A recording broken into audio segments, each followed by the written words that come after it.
चलतु बनिबा पनीर गोटे नुआ आइटम। समस्त को बहुत स्वागत रश्मिरेखा दुनिया को। पनीर तो आम समस्ते बहुत प्रकार आइटम बन था। आज मु गोटे नुआ आइटम बनइबी।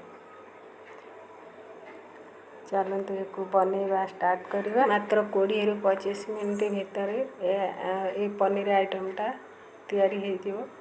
आ बनइबा भी बहुत सहज। निश्चय थरे एमती ट्राए करंतु। देखा तो बहुत भल लगुच। पार्टी में दौ दौ मिल जीव। बहुत टेस्ट लगे पनीर ये आइटम बनायापी। प्रथम आमको पनीर दरकार। ये देखंतु ये पनीरटा मुझे घरे बनई। ताकू आग प्रथमे काटिदबा। आपण हिसाब से आपण काटिपारे। मो हिसाब से काटुची। वीडियो को गोटे लाइक करदेवे। आदि भल लगे सांग मान सहित शेयर करेंगे। आ चैनल रे जी सब्सक्राइब करना जल्दी सब्सक्राइब कर दिंतु। चलतु ये बनइबा। एक मो काटिदेला टिके हलदी आ टिके सोरिष तेल देकी ताकू गोलेकी 10 ରୁ 15 मिनट छाड़ीदबा।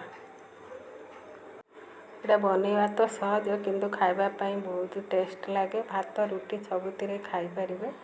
एक मु गोलेकी छाड़ीदेली। तापर गोटे मसला रेडी करवा।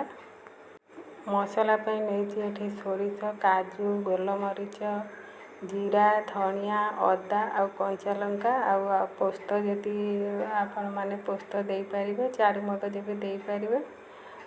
आ मु एठी किछि नडिया को नहीं जाइछि। सोरिष जीरा धनिया पोस्त को आम अलग बाटिदबा।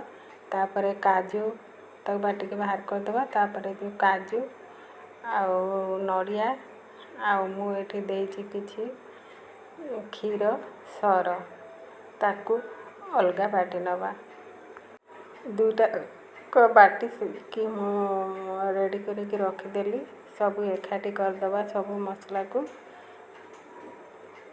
से मु किछि सज दही दे देइछि गोटे कप। जमारे भी खटा ही नथिवो सेई दही नेबे। आ ये रेसिपीटा भल लागिवो खाइबा पई।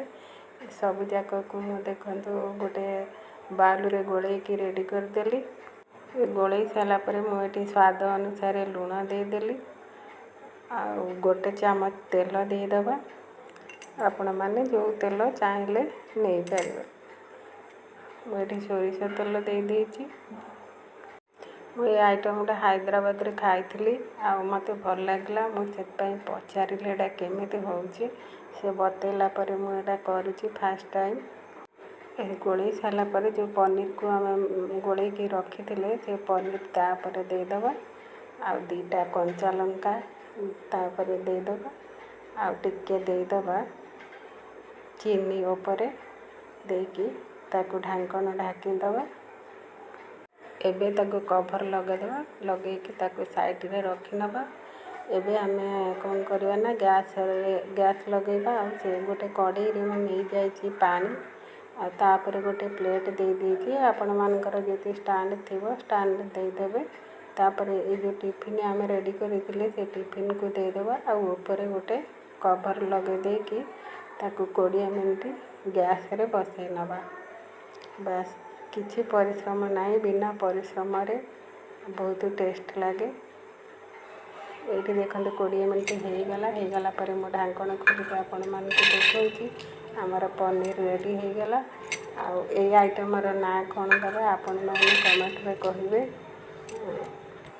एबे हो गला पर गरम गरम भात सहित मु परोसुची रहूची। जय जगन्नाथ। ये आइटमटा निहाती करंतु खातु केमती हेची कमेंट करंतु।